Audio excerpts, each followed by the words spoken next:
everyone is joining our session today.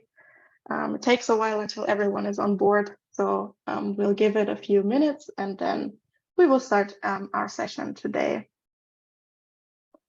So we just slowly wait for everyone to join.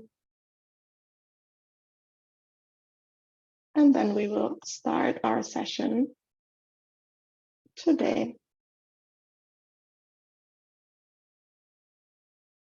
So I'm just keeping an eye on the overview of the participants to see that everyone is joining. It takes a few minutes until everyone is in the Zoom call. And so when everyone is here, we will be starting.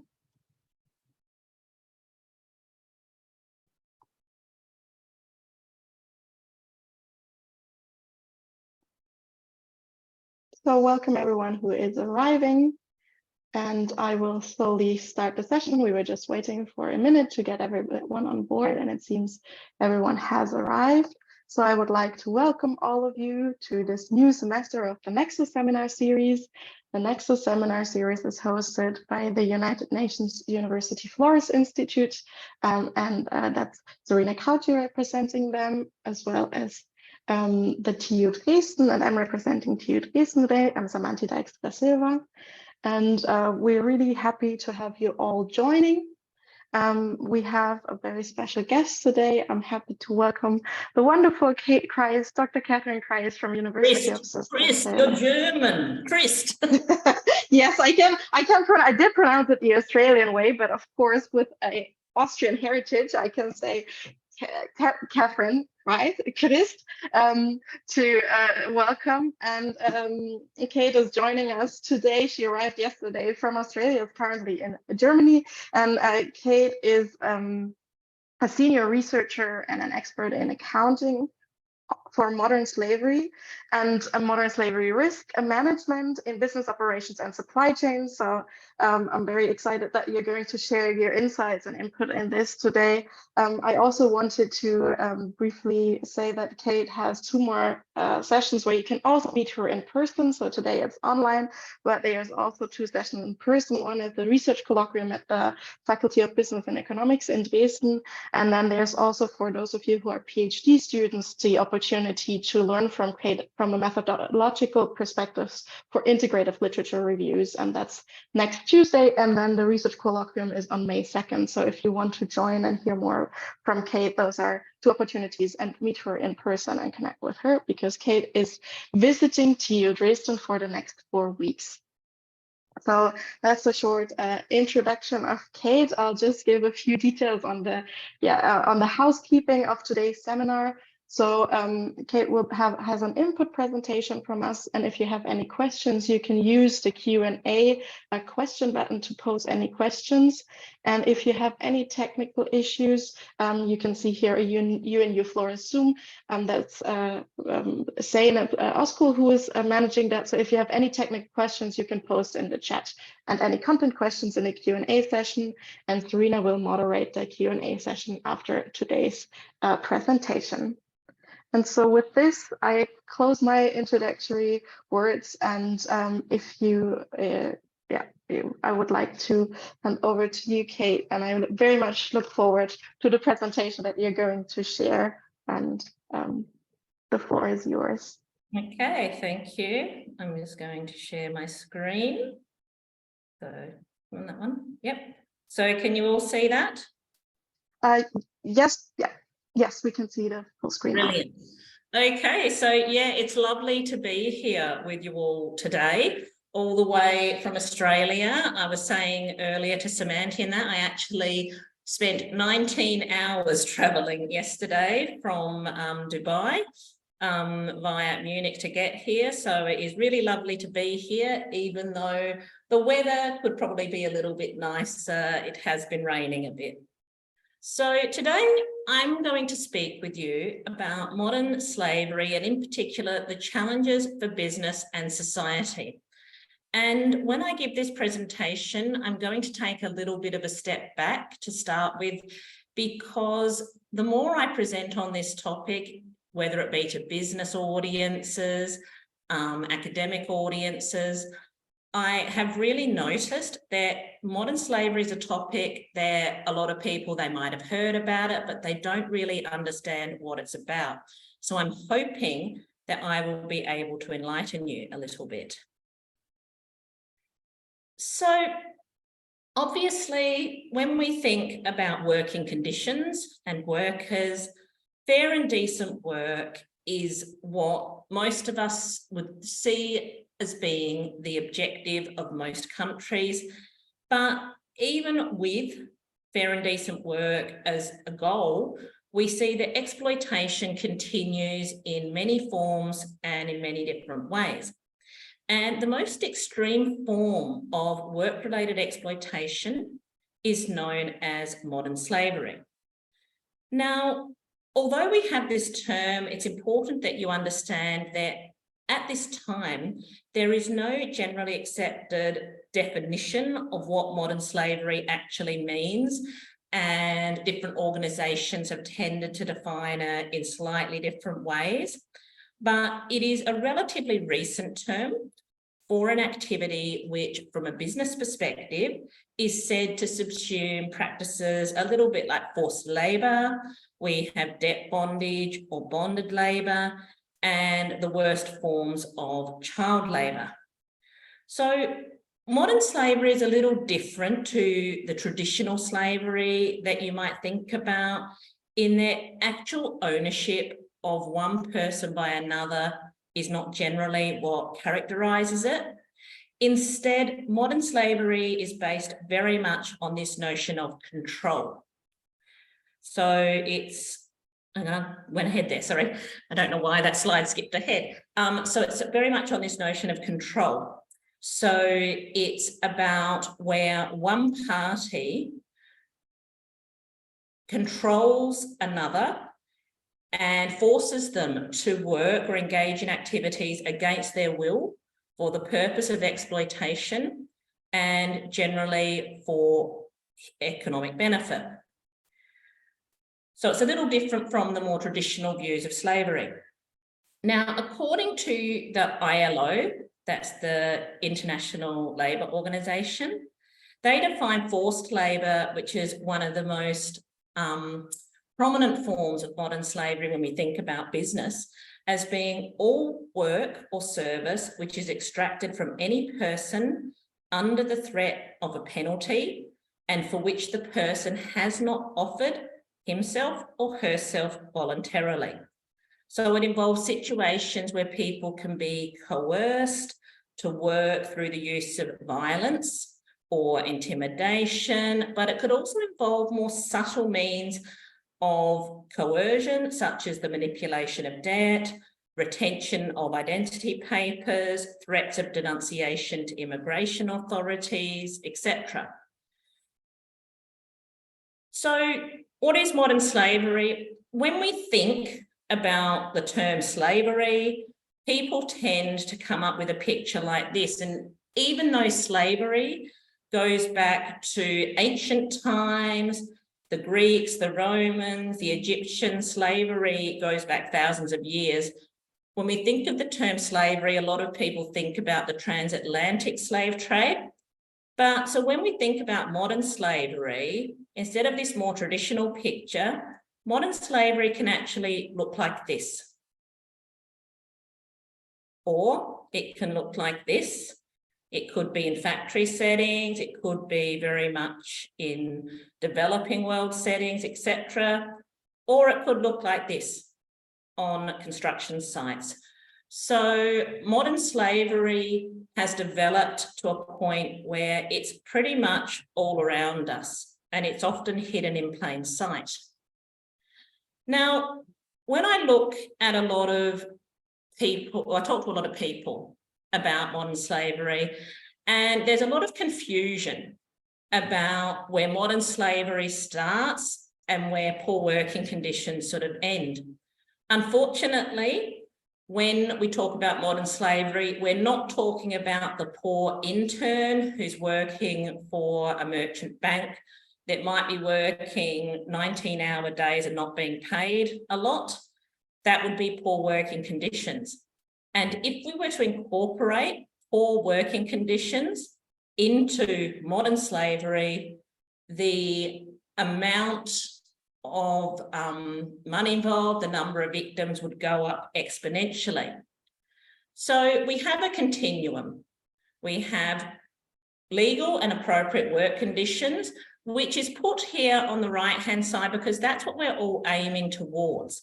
We want to make sure all work is legal and legitimate with all laws complied with.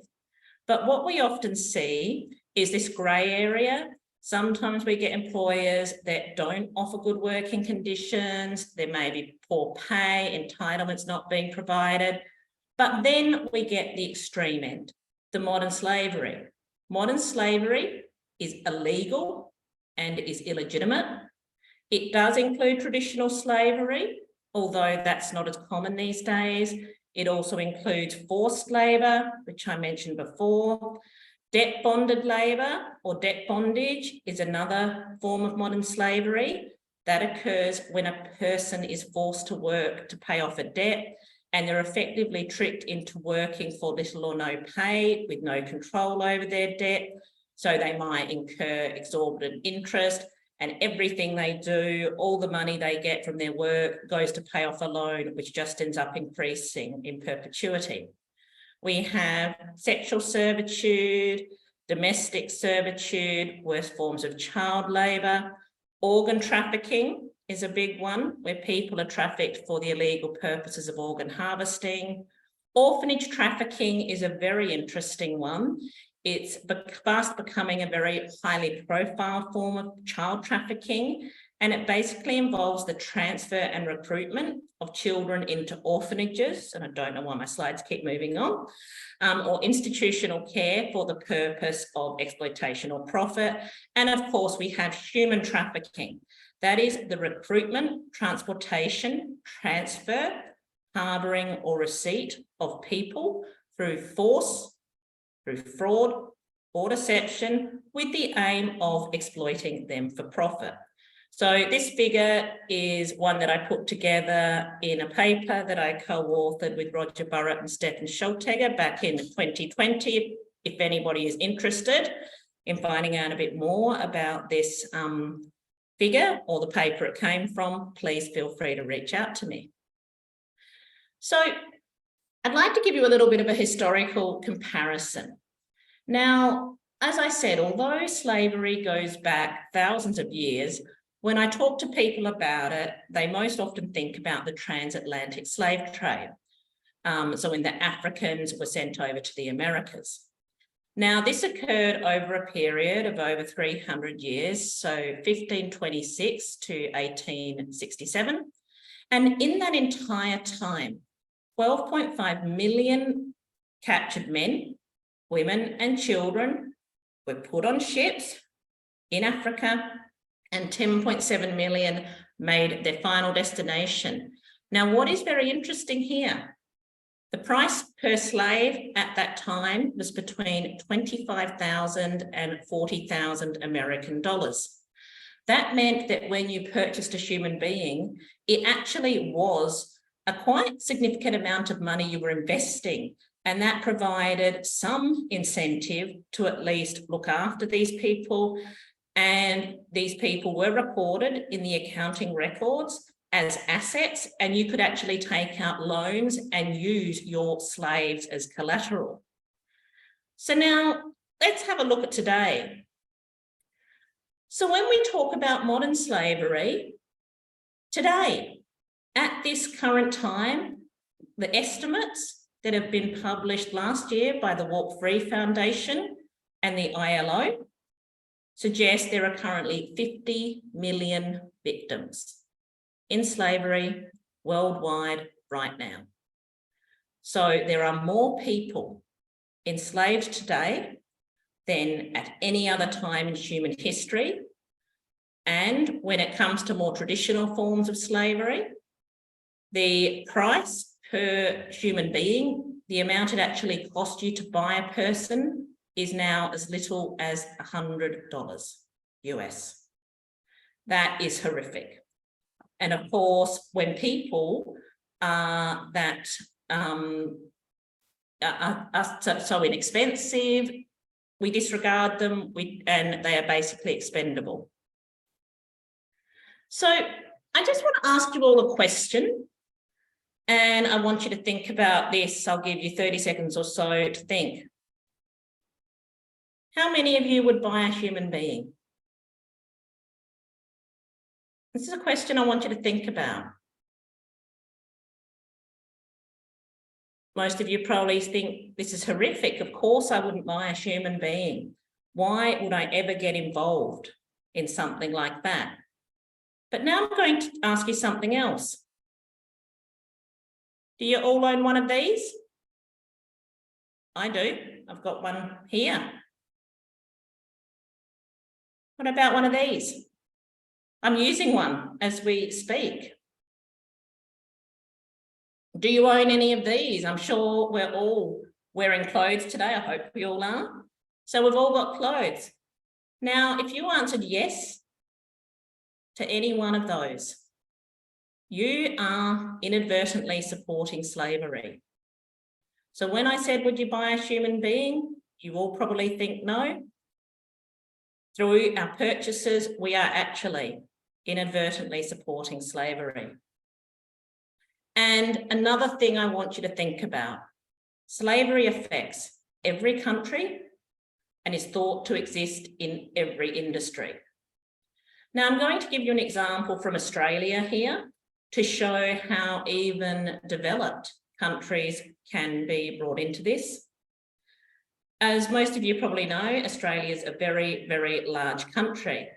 And we have a lot of Europeans that come over as backpackers travelling around Australia.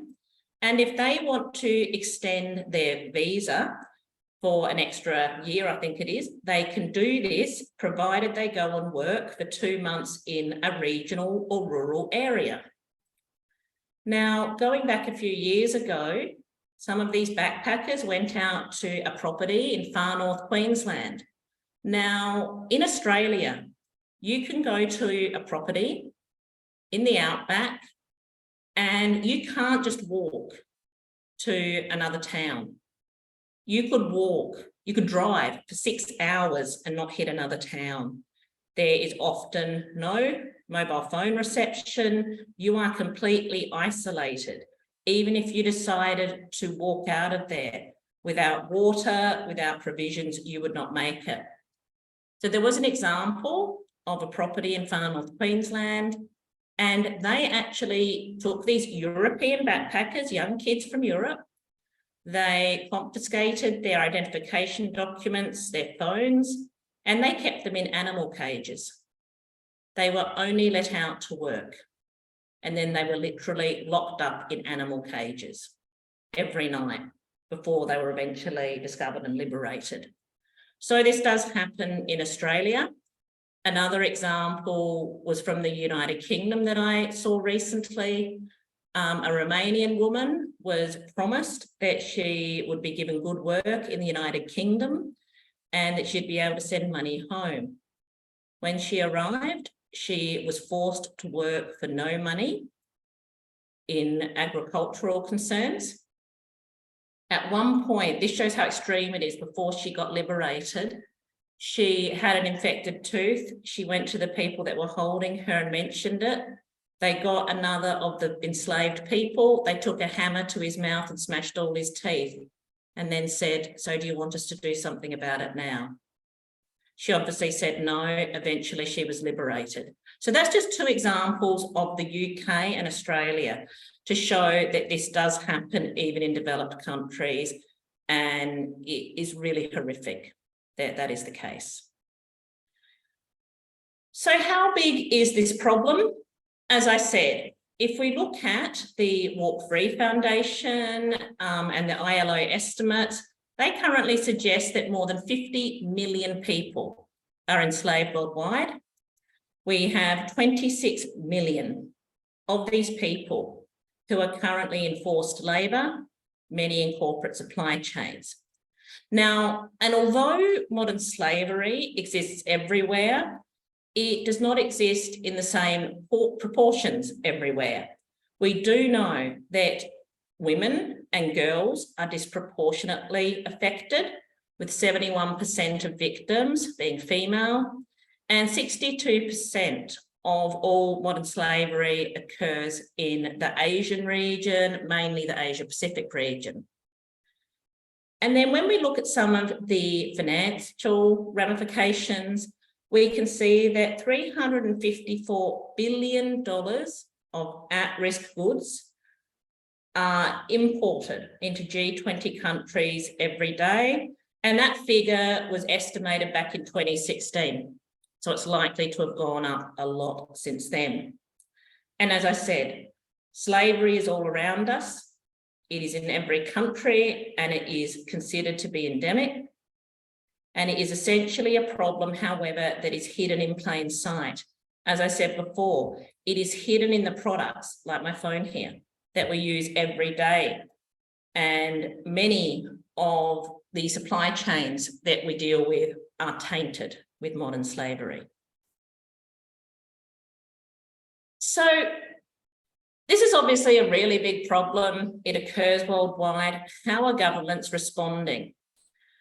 We are starting to see a lot of movement from international governments in this space. And most of the initiatives that we're seeing are starting to recognise, well, business is a part of this problem.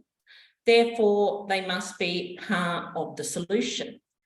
And so the idea is, you know, businesses have moved a lot of their operations offshore to countries where worker protections are poor, where they can take advantage of low-cost labour. And some people have actually called this willful blindness, where they should have known that people were not being paid adequately, that effectively slave conditions were being used. But if they're not doing it directly within their direct operations, it's something that's happening over there and we can ignore it. So governments are now starting to say, no, this is not acceptable. You are actually a part of this problem, so you must be a part of the solution. And so what we are starting to see is an increasing number of due diligence and modern slavery specific acts that are being put in place by governments around the world. Very interestingly, one of the first, it wasn't a country, but a state that put modern slavery legislation in place was actually California in the US. That surprises quite a few people, but they really were pioneers in this area. And so what a lot of these acts are seeking to do is to increase reporting requirements on business. They want businesses to start to be accountable for the modern slavery risk that exists in their own operations, but also in their supply chains. And in the case of the Australian Modern Slavery Act, the United Kingdom Modern Slavery Act, the California Transparency in Supply Chain Act, and specific others, what we're seeing is a requirement that organisations publish what is known as an annual modern slavery statement. So I thought I would just give you some examples of legislation worldwide. So as I said, California, they really were a leader in this space with the California Transparency in Supply Chains Act 2010, and that was actually brought in by Arnold Schwarzenegger, so the Governator brought that in. And then we had the UK Modern Slavery Act 2015. We have the Australian Modern Slavery Act 2018. And then we have some other developments around the world which aren't necessarily focusing on modern slavery specifically, but are trying to capture the notion of modern slavery within broader human rights considerations and sustainability considerations. So here in Germany, you've got the German Supply Chain Due Diligence Directive. We've got the EU Corporate Sustainability Due Diligence Directive, which looks like it will come into force at some point. We have the US Uyghur Forced Labor Prevention Act, and also the United States-Mexico-Canada Agreement. Now, before I move on, I just want to touch a little bit on those last two, because these are really quite tough forms of legislation to combat modern slavery. I don't know how much publicity that you've seen in Germany and in Europe about what's happening to the Uyghurs in China, in Xinjiang region. So just to give you a little bit of background, the Uyghurs are a Turkic ethnic group and a Muslim minority that hail from a certain region of China, which today is called Xinjiang. Now, commencing in 2014, the Chinese government started detaining these people, this ethnic minority group, and they accused them of harboring terrorists and of being terrorists. Now, the United Nations, seeing as this is the United Nations University, did release a report on this situation last year, and they concluded that serious human rights violations had been committed against the Uyghurs by the Chinese government, and that treatment may actually constitute a crime against humanity. They did not actually call it genocide, and they were criticised for that, but effectively that is what's happening. I spoke at an event recently where we had 2 camp survivors. And one of them said, I was a travel agent. I wasn't a terrorist. And the first thing they did when he went into one of these, they call them re-education camps, they got needles, and they put needles through each of his fingernails into his fingers. He said, do you know how painful that is? He said, it is so painful, your brain hurts. And it was part of the process of breaking him. The woman who escaped was forcibly sterilised. She could no longer have children. She has been out now for 3 years. She got out through having an Uzbek passport, and pressure was put on the Chinese government through the Uzbek authorities. And she's not seen her husband. She assumes he's dead. Now, the Chinese government says that this is, their focus is de-radicalisation of extremists, and it has nothing to do with suppressing an ethnic minority group. But the United Nations clearly documented cases of torture, sexual violence, forced medical treatment, forced labour and deaths. And it's the forced labour one here which is really interesting. So what we see is a lot of the Uyghurs are being forced into detention camps where they are being forced to work against their will for no money. And they are supporting a lot of the goods that end up in the supply chains of products we use every day. And so the United States government here has said, well, we're not going to accept this. And what we're going to do is we are not going to let any goods that come from that region of China to be imported into the United States. And there is what they call a rebuttal presumption here. They say, unless you as the importing company can prove, basically beyond a reasonable doubt, that there is no forced labour in goods that you are bringing into America from the Xinjiang region, we are going to assume that they are made with forced labour, with Uyghur forced labour, and we will not let them in. And one industry that has been brought to its knees as a result of this is the solar industry, because almost all solar panels worldwide will have a component of Uyghur forced labour in them. So it's just something there to think about. So what we can see here is, so when we think about the way governments are responding, there are different levels of legislative response. We have transparency-based, and that's what we have in Australia, and I'll speak about that a little bit more in a minute. That is arguably the weakest form of legislation. We have due diligence approaches. That's what you're looking at here in Europe and in Germany. They're also considering it in New Zealand. So, and that is a lot stronger, obviously. And then at the extreme end, we do have import bans. And I do know that Europe is also considering putting in place bans on all goods that are suspected of being made with forced labour. And so that would really start to put this issue at the top of business agendas. So obviously I'm from Australia, so I want to talk to you a little bit about the Australian Modern Slavery Act and what is expected of Australian companies. Now, to the current time, this has been considered one of the stronger acts in the world, although it is still relatively weak, as I hope you'll see shortly.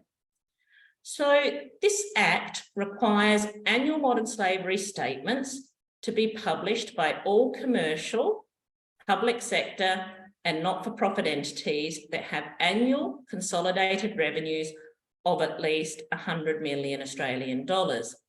Interestingly, when the Act was first put out there for consultation, the public sector wanted to be exempt from it. The government didn't feel they should have to comply with it, but thankfully all the stakeholders really upped the ante there and said, no, you want us to do it, you should do it too.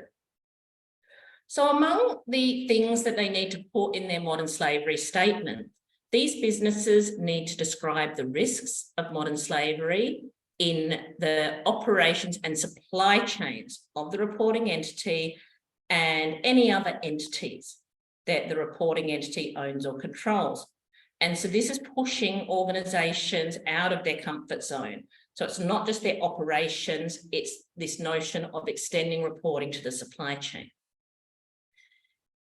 Then they need to describe the actions taken by the reporting entity and any entities that it owns or controls to assess and address those risks, and including due diligence and remediation processes. And finally, describe how the reporting entity assesses the effectiveness of such actions. So let's have a think here. What does this mean? So when business was initially asked to do this, they need to ask themselves some questions. How well did they actually know their supply chains, labour chains, and value chains? It turns out from my own research, most companies, including large multinationals, actually don't have a system whereby they can just pull all their supplier information together in one place. It's often stored in different systems, different databases. And so that was the first challenge. What about the labour chain? These are really big challenges for business, and they're still not addressing these very well. So, and what about modern slavery risk? What does that mean? So there's a lot of different things you can consider. What about product risk? Should we look at specific products as being more high risk? What about country? Select countries obviously have a higher chance of modern slavery. Are there certain suppliers that we should consider as being more at risk of modern slavery? And what about financial risk? What about investments and financial resourcing? That's another thing that was initially left out of a lot of organisations' considerations when they think about, well, where are our risks of modern slavery? And here's a very interesting question. What does best practice modern slavery risk management look like? Short answer, nobody knows. That is a really hot research area at the moment, trying to work out what this best practice looks like, because some businesses say, well, we want to adopt best practice, but we don't actually know what that is or what it looks like or how to go about it. And another thing which has been really challenging, who should be responsible for modern slavery risk management within an organisation? Who should lead the modern slavery strategy and approach? In a lot of organisations, I've seen it handed off to lawyers, to the legal department. That tends to get the weakest response, where they say this is a compliance statement, let's tick a box and move on. Sometimes it goes to CSR departments, sometimes it will go to procurement, risk management. There are all different areas, but in reality, it should probably be across all sectors of the business. So Australian businesses started reporting under this Act back in 2019. So what have we seen? First of all, Levels of compliance have been variable, and there's probably a very good reason for this, which you can see in the bullet point underneath. We don't have any penalties for non-compliance. We have an act. They are telling us that it is mandatory, you must do this, but if you don't do it, we're not going to punish you. The answer that, or the way the government argued that, was that, well, consumers will punish those who don't do a good job. Financial organisations will punish those that don't do a good job.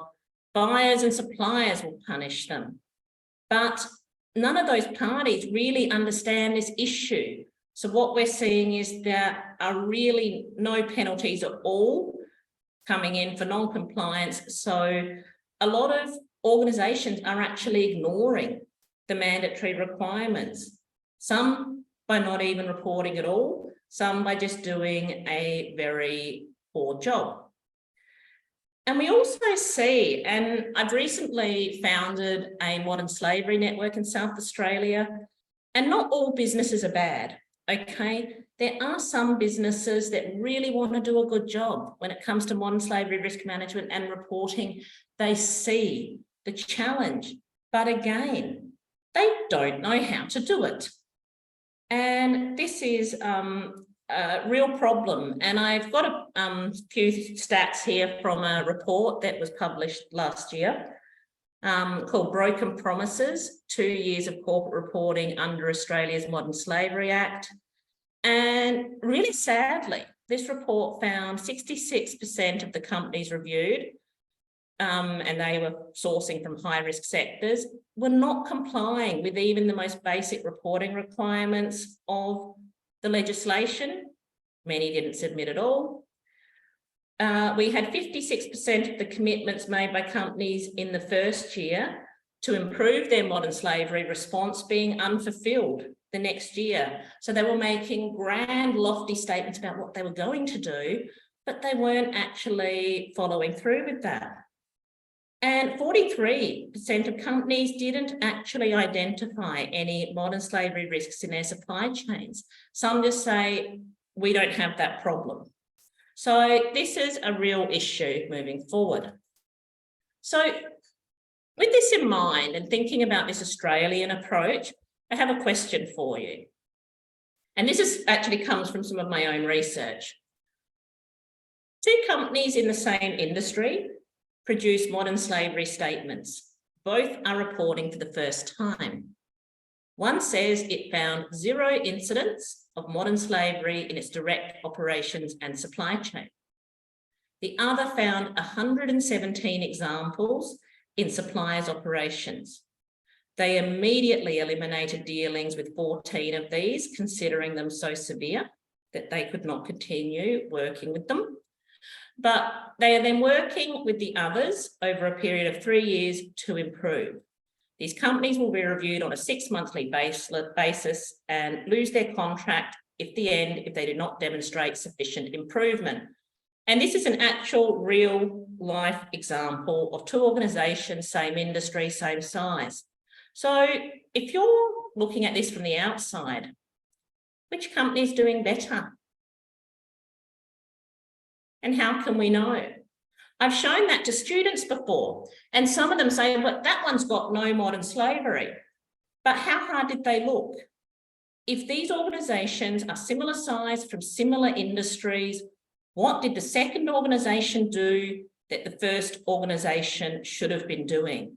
And so this shows one of the massive problems we have with transparency-based legislation, which is really driving this. It really is a little bit like this. We have an iceberg. As you would all know from your primary school days, 90% of an iceberg is actually below the water. So quite often organisations are only giving us the top. They're basically saying, well, trust us. But how do we know what's going on under the surface? Is it enough that we know that an iceberg is there if we don't know how big it is, how big the problem is? It's an issue. So As I mentioned, we do see a little bit of a shift, especially in Europe. Europe is often ahead of the rest of the world when it comes to sustainability-related initiatives, towards this notion of due diligence. So how would this type of approach differ? Well, it basically removes many of the options for organisations to adopt a weak response, especially, as I said, in the case of Australia, where we don't have any penalties for non-compliance. So if we have due diligence and we have penalties for non-compliance, so if you don't do due diligence, you're going to get in trouble, becomes a lot stronger. The Business and Human Rights Resource Centre says that mandatory due diligence laws put the onus on companies to demonstrate that they are taking all necessary measures to identify, prevent, and mitigate incidents of modern slavery in their operations and supply chains. And as I said, due diligence seems to be the approach preferred in Europe. But what we do see, however, is the focus either tends to be much broader. So you've got a human rights focus, so modern slavery fits within that, or it's much narrower, where the focus is just on a specific element of modern slavery, such as child labour. And this asks, or brings us to another question. Which approach there is likely to be more effective? Should we take a broader human rights approach, or is a more granular focus more effective? Again, these are questions that we do not have answers to. Now, it is really interesting. In the last year, and I was involved in this, the Australian Modern Slavery Act underwent a review. So just as with the UK Modern Slavery Act, the Australian Modern Slavery Act is reviewed every 3 years, and the first review was undertaken last year. Now, the final report is still pending, but many are arguing, and I attended a number of consultations, that there need to be a lot of changes made to the Modern Slavery Act to try and get a stronger response from business.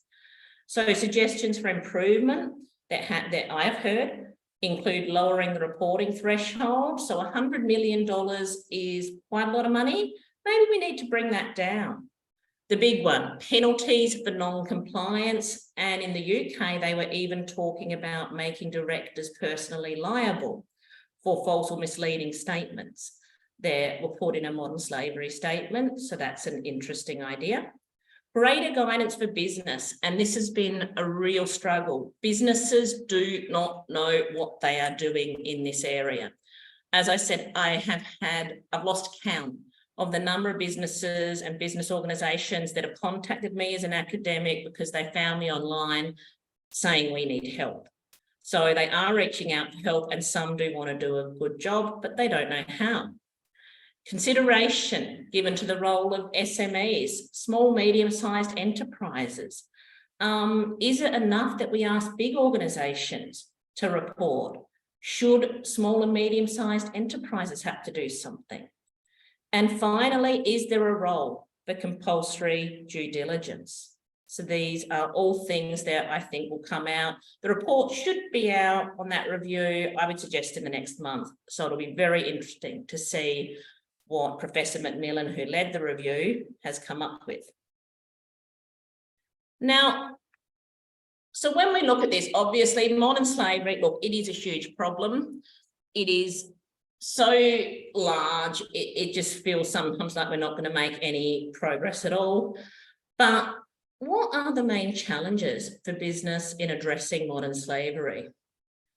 I think a key one here, businesses do not understand the problem.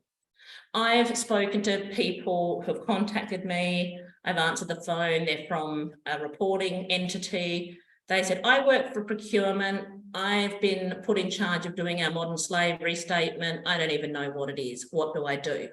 So sometimes people have just had it added onto their normal employment portfolio. And we also see that there is currently a lack of suitably qualified staff to help them. This is not an area where most people have been trained or where they have expertise. And the other big one is many businesses, and especially large businesses I've spoken to within my own research, they don't have a clear picture or understanding of their supply chain. This shocked me when I first started going out and speaking to these large businesses. I thought, you must have an idea of at least tier one, so that your immediate suppliers. And a lot of them said it took them the first 2 years to even start to get an idea of what their tier one suppliers looked like. Other issues for them to consider is a lot of organizations think about the product value chain. What about the labor supply chain? So you've got two supply chains, one physical product, one labor-based. And then others are saying, well, a value chain perspective is more appropriate than thinking about a physical supply chain. So there are so many questions that need answers. And so this is such a fruitful area for research. So another thing that we see is even organizations that want to do a good job, many are really fearful that they're going to find something and they're worried about the public backlash. So some prefer, in the end, I hear nothing, I see nothing, I know nothing. So they figure, well, let's just do a really bad job, because then if the modern slavery comes out later, which inevitably it will, we can just say, well, but we did our job, we didn't know it was there. So a lot of organizations are absolutely terrified. And this also comes down to the lack of education on the issue within the public. And I actually remember when was it? It must have been 2 years ago. You're all familiar probably with the chocolate company, Tony's Chocolonely. And they went on LinkedIn and they announced that they had found over 2,000 cases of modern slavery in their chocolate supply chain. And they detailed very clearly what they were doing about it all, what they were putting in place. And that's because all chocolate supply chains are littered with modern slavery, but they are at least trying to do something about it. But when they went onto LinkedIn and they announced they had found these 2,000 cases, I was disgusted with the response. Boycott this company. They claim to be aiming towards slave-free chocolate. They're obviously not doing a good job. But what's the real question here? Is it that, well, if they, as a smaller chocolate company, found 2,000, what are the large companies missing? So instead of going after them and demonstrating true leadership and transparency, we need to start asking, what are the others missing? And so I think there is a lot of potential here to take a proactive response. And I think business does have an opportunity to control the narrative in a positive way. And so my key message here, what I love doing, I want to name and fame. There is certainly a role for name and shaming, but if we can name and fame companies like Tony's Chocolonely, ones that do a good job, that find, you know, the examples of modern slavery and work to fix it, that is when we're going to make a difference. And there's a quote I've got here from a modern abolitionist, Andrew Forrest. He's one of the richest men in Australia, and he founded the Walk Free Foundation. And he says, if you look and find nothing, celebrate. But if you look and find something, celebrate more. And so you really need, and business needs, to ask yourselves a question. When is modern slavery a good thing? When you find it, because it is only when you find it that you can act and make a difference. So moving forward here, what do I think are some of the key areas for business and also areas where academics can get involved here? I think cooperation between competitors, what is sometimes referred to in the literature as co-opetition, in key industries really is crucial in this space. And it will be a key way to get good results and possibly the best result. However, in Australia, we did have a problem where some competitors in particular industries, including the university sector, wanted to work together and do a collective approach to suppliers to help them improve their practices, but they came up against our cartelisation laws, where they were basically told you're operating like a cartel. Now, others say that's ridiculous. Cartelisation laws are about using market power and collective market power to gain an economic advantage, not to prevent slavery. But this is a problem, and I don't know how this would be dealt with in other countries and cultures. And obviously trust issues, when you cooperate with your main key competitors, and in some industries this is happening, you've got to trust them with really commercially sensitive data. So how can we build that trust? I think there really is a need for multi-stakeholder engagement on this issue. As I mentioned, I founded a South Australian Modern Slavery Network last year, which brings together not just academics. I have government representatives, union representatives, NGOs, businesses, interested individuals, etc., all on this group. And it was really interesting at the first network meeting. A lot of the non-government organisations would speak and businesses would get up and say, we didn't know you could help us on that.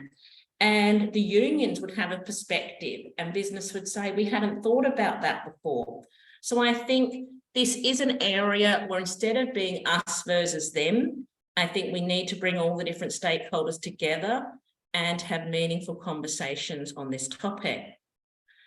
The other thing that we desperately need is executive level education and also a broader level of education about modern slavery among the public. The most common response I get when people ask me what I research and I say modern slavery, they say, but slavery was abolished. A lot of people are horrified that this level of exploitation is continuing today. And so there is a massive lack of education. And this is something that universities can work on and academics can work on, professional bodies, etc. There is also the need for tools to help with collecting information along supply chains, whether they be product supply chains or labour supply chains. And this can include tools to protect workers and also tools to enhance product traceability.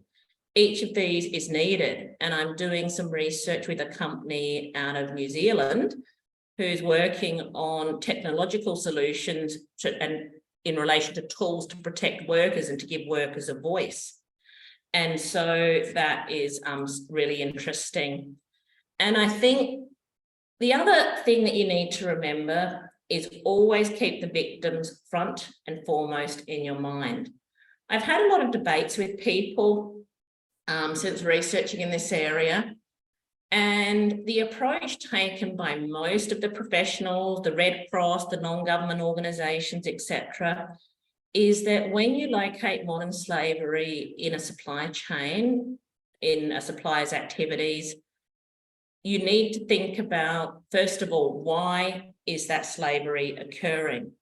Sometimes, especially in select countries, Southeast Asia is a classic, people are only doing what was done to them. It is really culturally embedded. It's a practice that's gone on for generations. And so you're not going to achieve a lot by saying, well, that's our definition of slavery, we're going to cut off all contact with that supplier.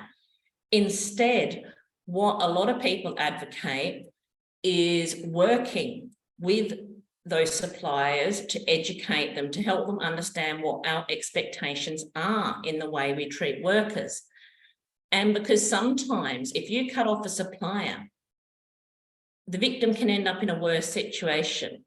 And I'll give you an example.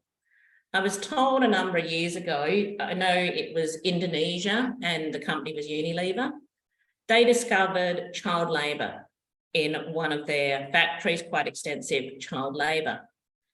And obviously, worst forms of child labour, dangerous work, etc., This goes against our principles in relation to modern slavery. But they had to think about why this was happening.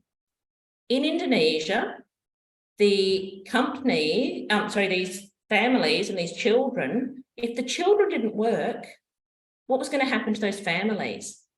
They could no longer afford to live. They might be out on the streets. The children probably would have been sold into child prostitution. They would have been a lot worse off. So what the company did was they decided to build a school. And they allowed the children to keep working, but they could only work half a day for the same wage. And then they had to go to school for half the day as well. Was it a perfect solution? No. Imperfect solution for an imperfect world, but at least the victims were not worse off. So whenever you deal with remediation, keep the victims first and foremost in your mind. And so I just want to now finish with a very famous quote that I often use. I don't know if any of you would know who this is. This is a very famous abolitionist from history during the days of the transatlantic slave trade called Wilberforce. And he said, "You may choose to look the other way, but you can never say again that you did not know." So now I'm hoping after today's presentation, each of you knows a lot more and you can never say again that you did not know. Thank you. Thank you so much, Katherine, for this enlightening speech and presentation. I think we have learned a lot, and often we do not think beyond, and I think this has been a very good taking home message. Now, I would open the floor for a question, and we have one already, and it's from our colleague. So when we talk about resource nexus, there is also social dimension often involved. So how do you suggest we integrate perspective on modern slavery, for example, when it comes to social sustainability? Look, it's a tough one. We, like I said, when it comes to the topic of modern slavery, we actually have more, I guess, questions than answers at this point in time. We are all learning as we go. Businesses are learning as they go, certainly. And I think for too long, when we talk about sustainability, there has been a real focus on the environmental instead of thinking of the three pillars, and that social is really important too. And it was interesting, I actually wrote to an academic the other day about a higher level position that was being advertised, and he tried to tell me modern slavery had nothing to do with sustainability. And I had to say to him, well, actually, my work is grounded in the SDGs. And he said, oh, well, I do tend to think about it more as just being the environment. So I think it is a challenge, but I think some of these legislative developments that are coming forward as well, I think it's going to put a much greater focus on that social side. And so, but at the moment, yes, we don't have the answers there. Like I said, a lot more questions and answers, but a great research area for anyone. Absolutely, and also awareness rising, because often this has been thought as something very far from our own little world, but it's just behind the door, as you said. So I do think we have one more question now coming and popping up. Sorry, I'm doing it live. So how much of an impact do you think consumers have in combating or fighting modern slavery? I'm actually got a PhD student who's looking at the role of consumers in this space, because the idea in Australia, the government said that the consumers will punish those that don't do a good job. Consumers don't have a clue. And even the consumers that do know, it is so difficult trying to weed out what is potentially modern slavery free, what is a product that's got a lot of modern slavery in it. And it's not even a question of cost. You could get some cheaper items, which are actually very good, and expensive ones that have a lot of slavery embedded within them. And so this is why all of this legislation coming in, hopefully, we will start to get some tools. We'll get more information about where the forced labour is happening so that consumers will be able to make more informed decisions. But at the moment, we are putting a lot on consumers, and certainly everyone should inform themselves and try and educate themselves, but it's very challenging.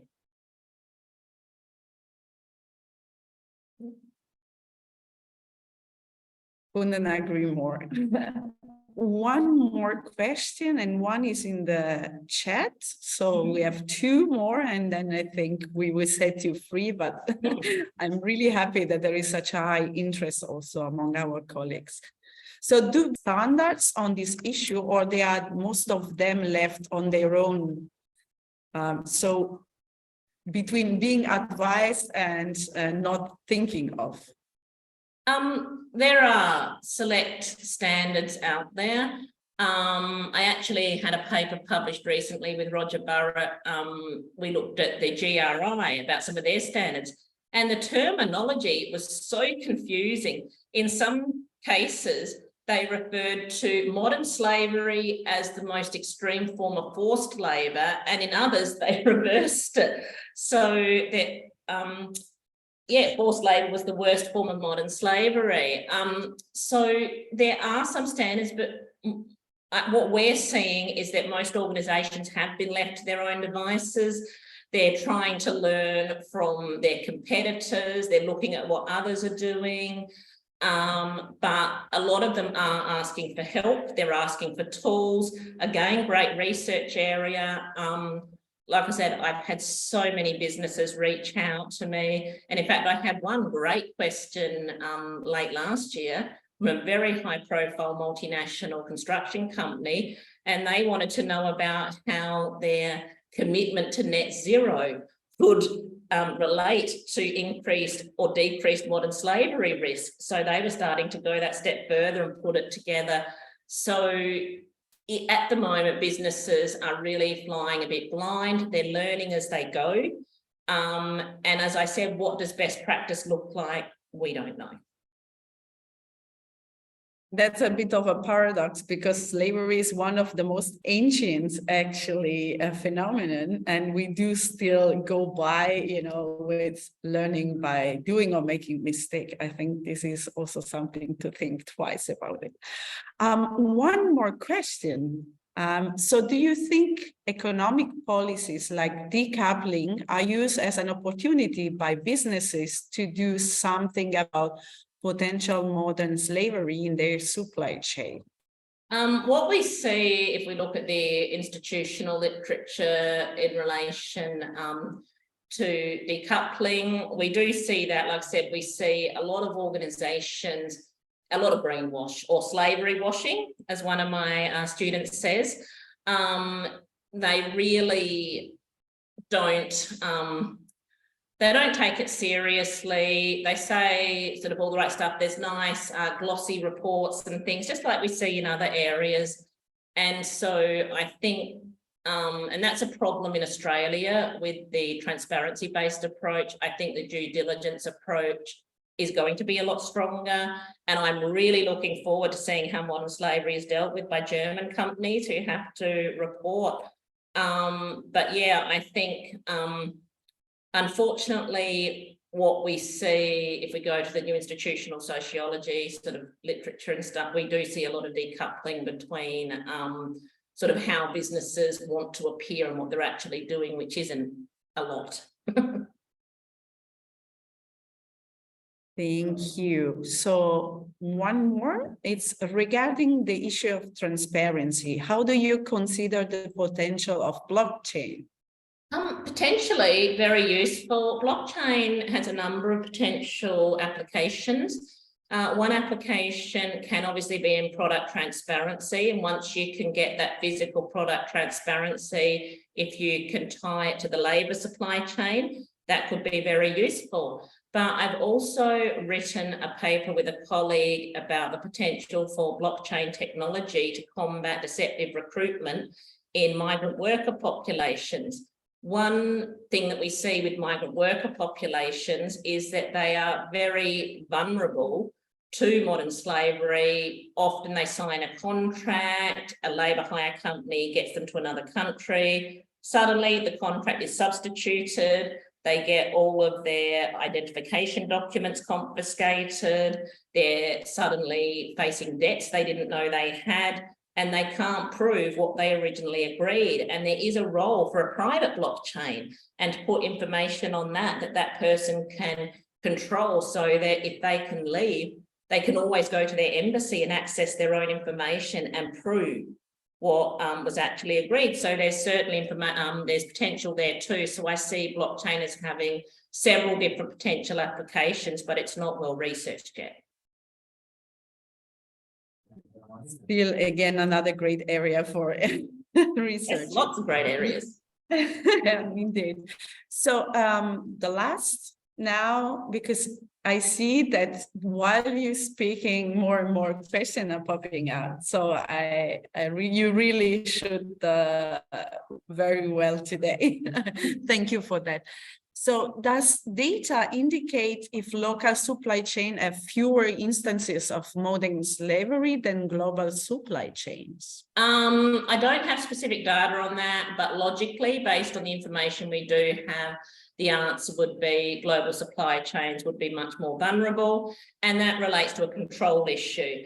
If you have, for example, within my country, Australia, if we have a completely local supply chain, it's a lot easier to get out to see what's happening. But when you're offshore, when you're buying products from multiple countries, which could then go through other third countries, and that, it is a lot harder to control and get access to the information. So logically, I would suggest local supply chains are a lot easier to control, most likely less likely to have modern slavery, but again, it also depends on the location. Germany, Australia, sure. Some of these other countries in Southeast Asia, maybe not.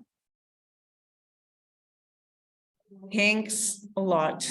I think there are more and more questions that might coming up, in the later stage from our colleague. I'm sure that they will be able to reach out to you. Meanwhile, I really would like to thank you for this enlightening speech and for being one of our guests. And best of luck for your stay and a lot of fun in Germany. I hope you won't get heavy jet lag, or if you have it already, it will go soon away. And that said, thank you to all of you that have been here actively listening and also posing such interesting questions. I'm really looking forward to our next Nexus seminar, and I wish to all of you a very good afternoon. And thank you again, Katherine, for being here with us. Yes, and if anybody would like to discuss the topic more, reach out to Samantha. She can give you my email. Wonderful. We will surely do, and I think there will be more chance also for people that will be listening to your recordings as they will go on YouTube. So thank you again, all of you, and have a good day ahead wherever you are. Bye-bye. Thank you. Bye-bye.